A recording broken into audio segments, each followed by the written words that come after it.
خۆشەویستان ئەمڕۆ ڕێکخراوی سروشتی کوردستان لە نەخۆشخانەی هیوا چالاکییان ئەنجامدا بە چاکمانزانی و تەبێژەکەی باسییان چالەکە بوو. سڵاو لێ بێگە پێمان بڵێ ئەمڕۆەوە چێکن.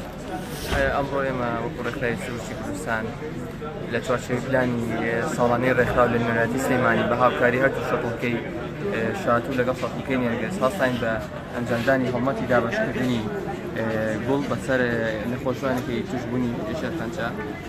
طبعا لەم هەڵمەتەدا ئێمە ئاماژی ئێمە هەڵوەستی ئێمە لەم هەڵمەتە ئەوەیە کە هاوڵاتیان وشار بکەینەوە لە پاراستنی ژینگە، چونکە وەکو دوایین لێکۆڵینەوە کە لەسەر ئەم نەخۆشیە کراوە زۆربوونی ئەم نەخۆشیە بەهۆی ئەوەیە کە بەهۆی پیسبوونی ژینگەوەیە، بۆیە تا ئەگەرمانەیە نەوەیشی تەندروست پێ بکەین، ئەگەرمانەیە مناڵەکانمان کەسوکارەکانمان مەدوور بن لە نەخۆشی توشبوونی ژێرپەنجە ئەبێ ژینگەی وڵاتەکەمان پارێزین هەر کەسە لەلایەنی خوێوە.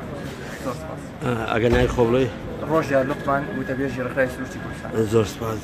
ئەمە ئەو چالاکیەیە کە ئێستا پاشگەمێکی تر ئەنجام دەدرێت. ئەمە گوڵەکە بە سروشتی ئەم لەمان لەگەڵایە ئەزان ئەمە ڕێکی پێمان بڵێ تۆ ئەو چالاکیەکە یان چیت هەیە تۆ لێرە؟ پامێکم هەیە. بەڵێ ئەو پامەمان پێ بڵێ.